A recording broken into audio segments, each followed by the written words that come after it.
We interrupt this program to bring you...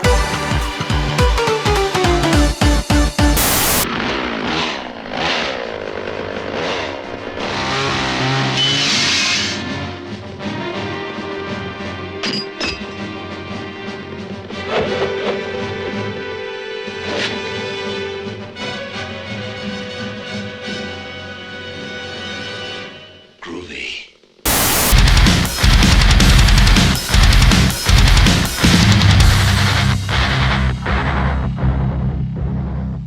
All right, everybody, welcome back to another episode of The Real Review. My name's Kevin.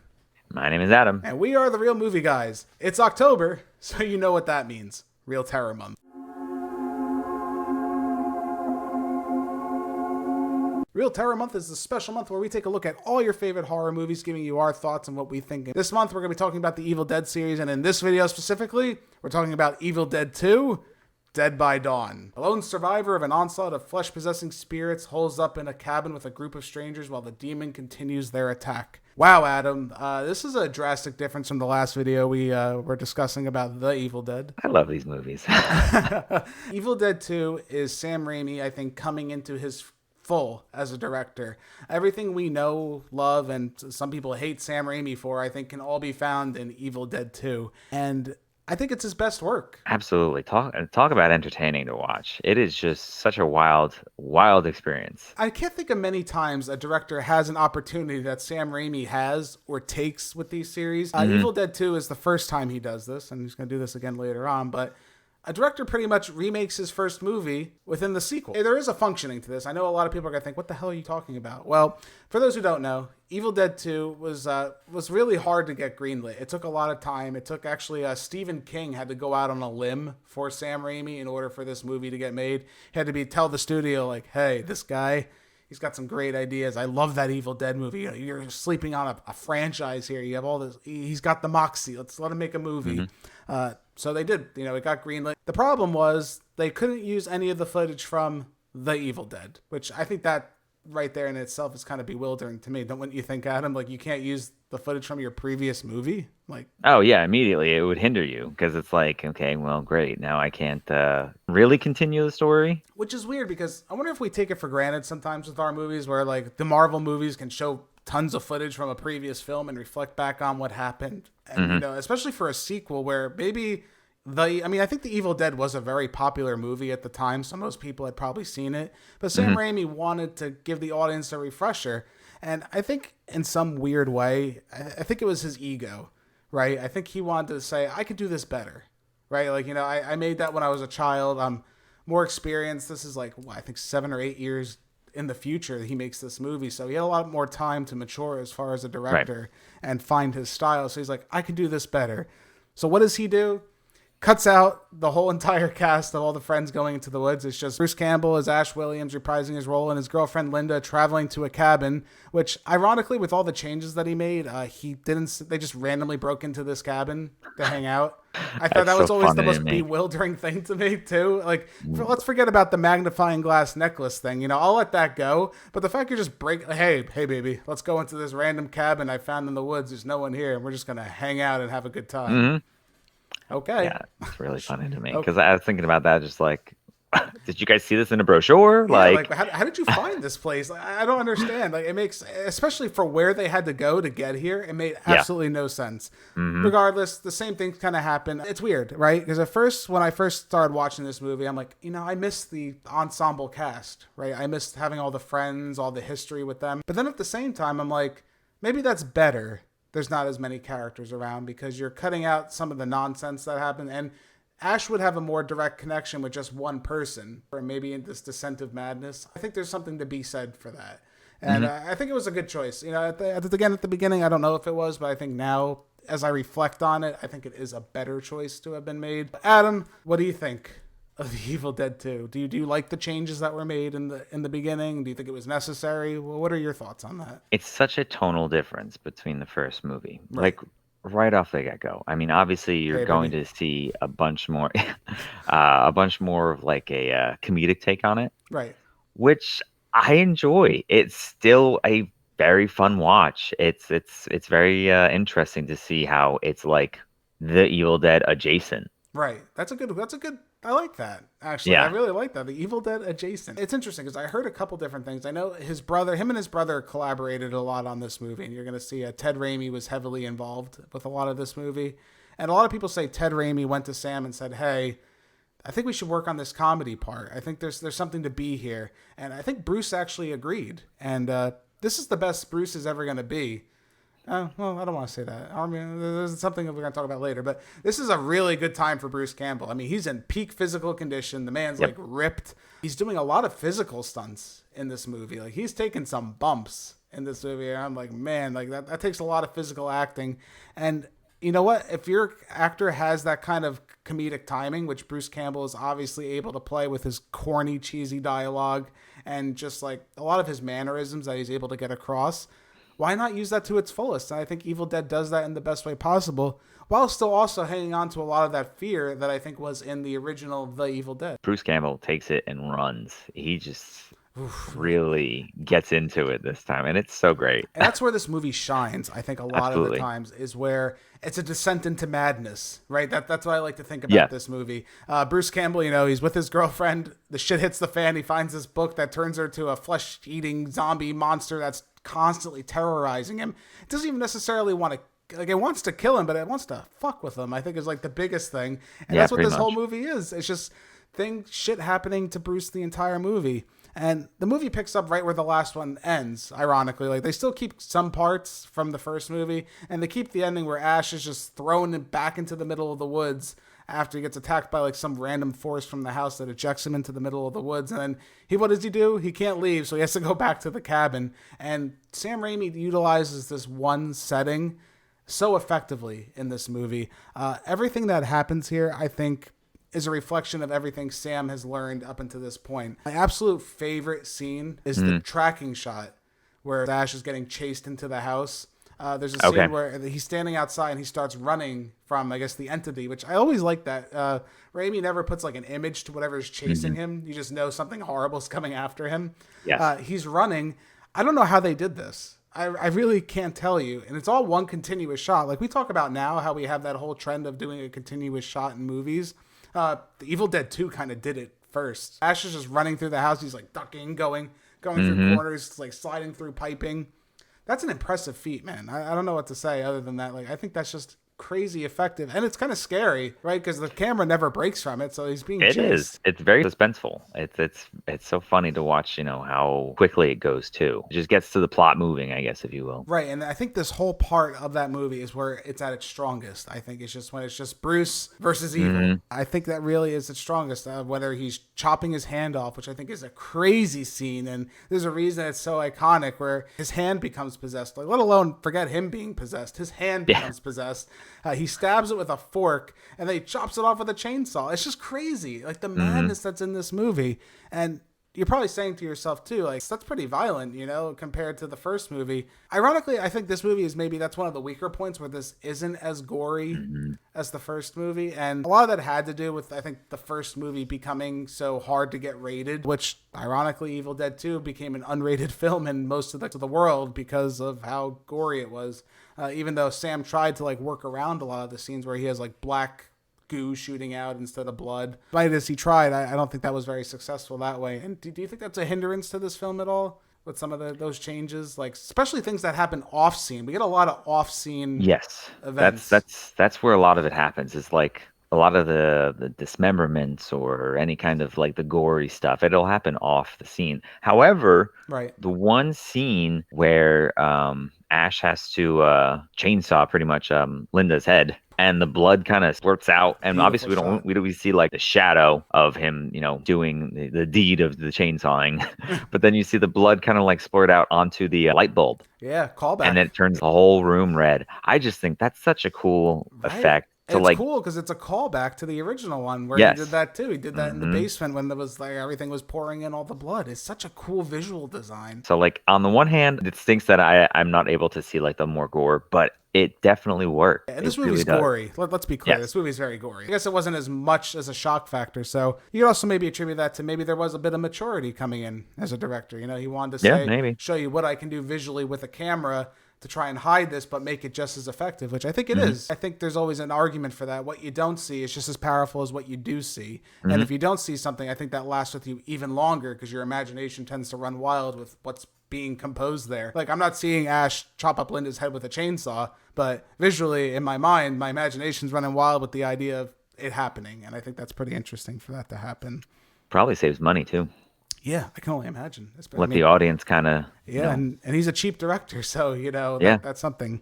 One of the more interesting things, too, like we've been constantly saying here, is the comedy. What do you think of the comedy in Evil Dead? Because, again, we went from a no-nonsense first movie to what I like to call and consider, in a lot of ways, like Looney Tunes comedy being thrown into this movie. What do you think of that change? Like, what do you think of that?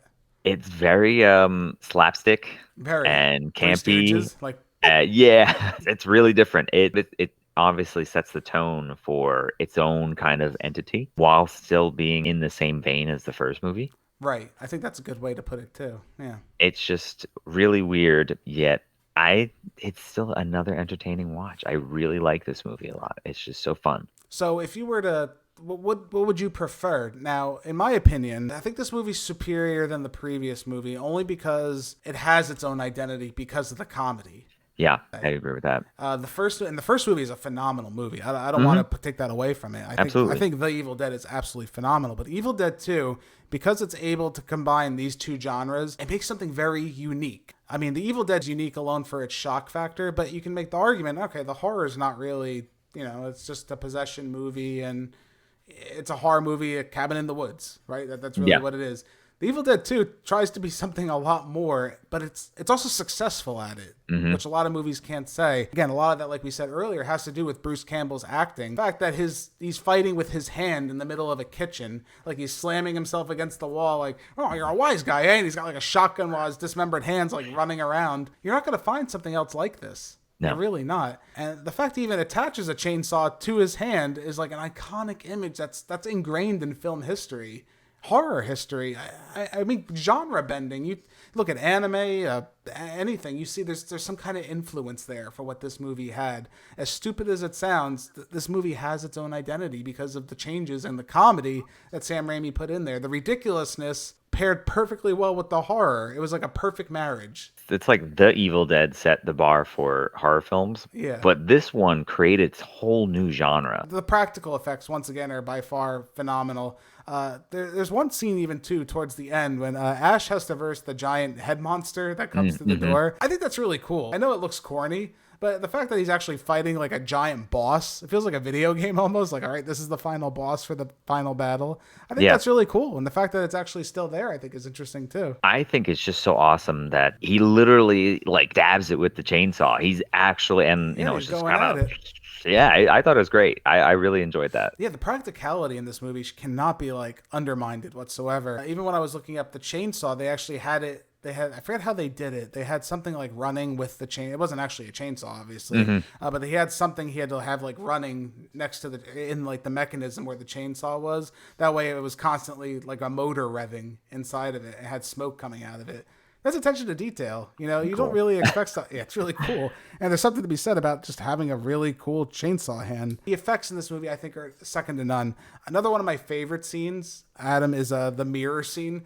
It's interesting that there's two mirror scenes. He did it the first time. I thought was excellent when he did the water scene in The Evil Dead. Evil Dead 2, he says, that's not enough. I'm going to do something a little different. So Ash is like, he's like really tired. He's had enough of everything that's going on. He's staring in the mirror. He's like looking at himself like, is this really going on? And then you see like Ash reaches out from the other side of the mirror, puts his hands on him and says, if you have to ask yourself this, you're probably pretty crazy. I'm like, that's amazing. That's what I love about this movie. I love that insanity, that singularity, because only Bruce Campbell can do that. You find me another actor that can do that as successfully, I wouldn't believe you. Bruce Campbell's the one that can pull it, to make me think he's going insane. And it seems like that, and like even everything laughing at him. There's a scene where everyone's laughing. Like there's a deer head. He's like looking at a deer head on the wall. Didn't like that. He starts cracking up, and then everyone starts laughing. Like the furniture's laughing at him. There's like a lamp that's laughing. Like, what the hell is this movie?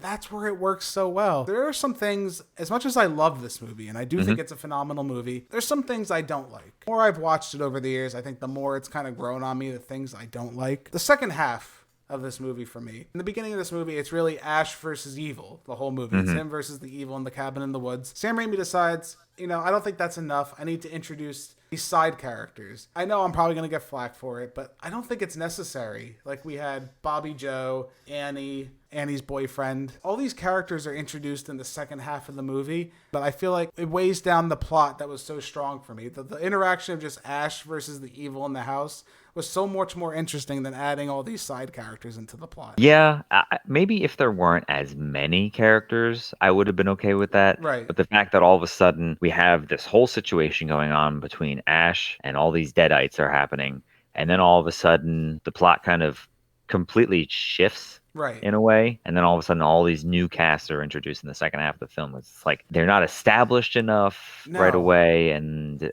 then all of a sudden they're just like in the whole story. Right, and then Annie becomes like this integral character to the plot because she can read the Necronomicon, and her father was the one who read it in the cabin. And to me, I think it's world building on Raimi's part. Like, he wants to build this world that he created. But at the same time, I don't think it's necessary. The reason why The Evil Dead works so well was because of that isolation in the cabin. And this movie still has isolation in the cabin. The problem is he's introducing ladder elements into the movie where I think it starts to weigh it down. And what are they more than just fodder to be killed by the Deadite? Did we need that? You know what I mean? That's where I think it comes down to. And for me, at least a little bit, the movie does slow down at a couple times, especially when it's like, oh, it's a misunderstanding. Like, oh, Ash, you're the bad guy. You killed all the people in the cabin. And if you started off your movie that way, okay, because then you have to introduce a new situation for Ash. Say, like, that was, like, the third movie. Say we didn't get the craziness we'll talk about later down the road. But say, like, these people come back to that cabin and they find Ash there and, like, they have a story to tell from that point. I think if you tell it from the beginning of the movie, it works.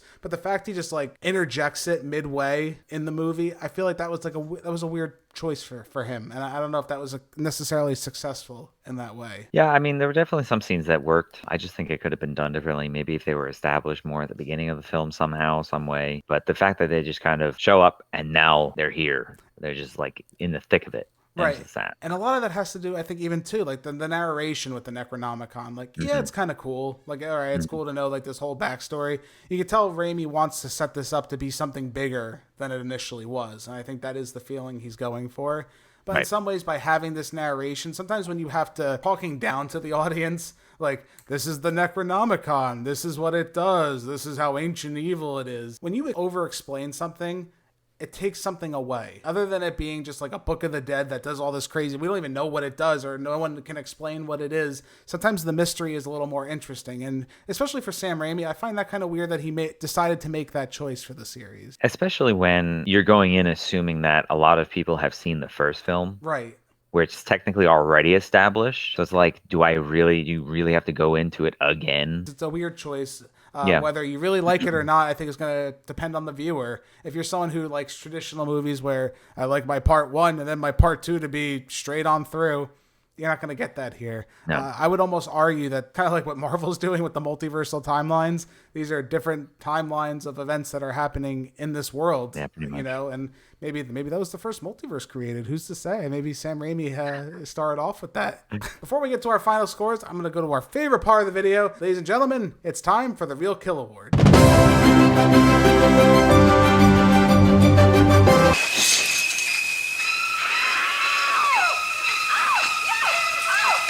The Real Kill Award is a special award that myself and Adam will grant to our favorite kill in the movie.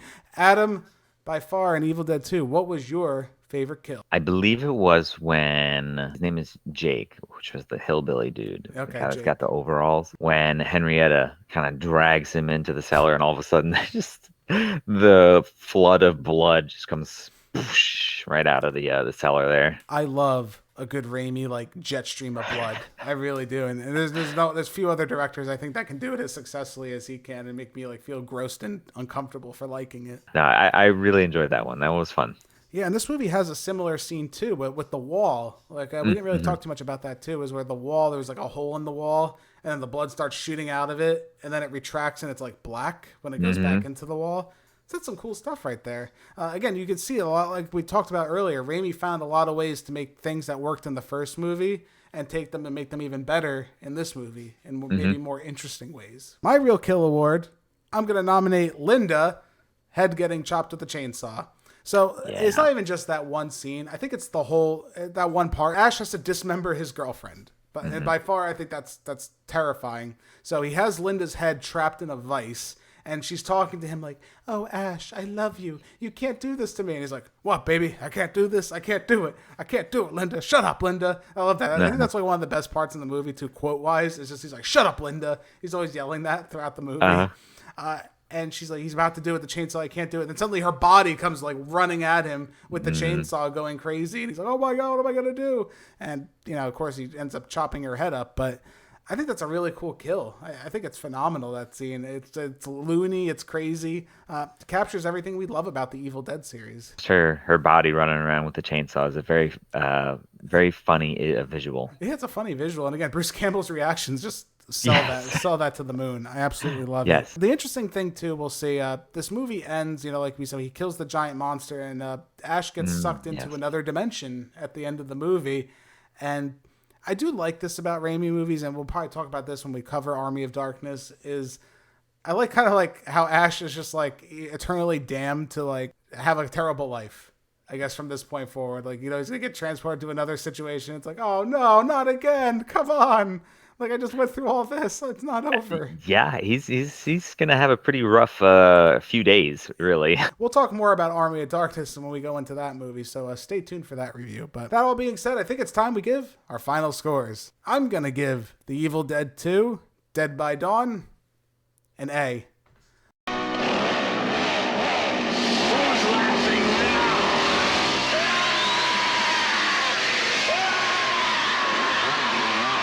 Phenomenal movie. What can I say?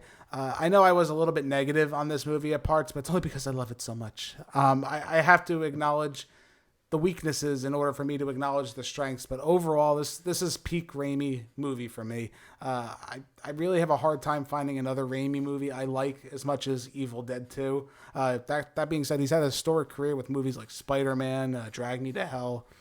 He's had a phenomenal catalog of movies, but Evil Dead 2, nothing really comes close to that, in my opinion. Is it perfect? No. I mean, not many movies are, but I think Sam Raimi really captures what it means to be different in a world where we have so many movies that are very similar. And there's a lot of similar movies that have done something close to Evil Dead 2 in the future. It's still emulated to today. Extremely successful movie. I can't recommend it enough. Adam, where do you stand with Evil Dead 2? I stand right next to you and give it an A as well.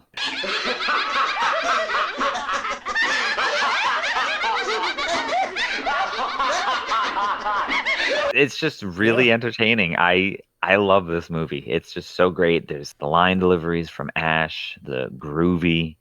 It's just groovy. I love it. I love everything about it. Yeah, it's crazy how like memorable Evil Dead 2 is. Just a lot of the scenes, we still carry with us to today. And it's going to be an interesting conversation when we go talk about Army of Darkness, because, oh boy, do I got some hot takes on that. But ladies and gentlemen, thank you all so much for joining us for this episode of The Real Review. We'll catch you next time. Bye.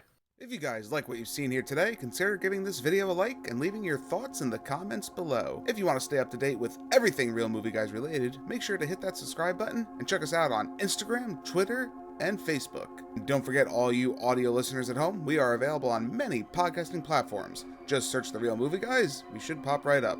Thank you again all so much for joining us on this episode of The Real Review. We are The Real Movie Guys. Real guys, real movies, real thoughts. Catch you next time. Conversation.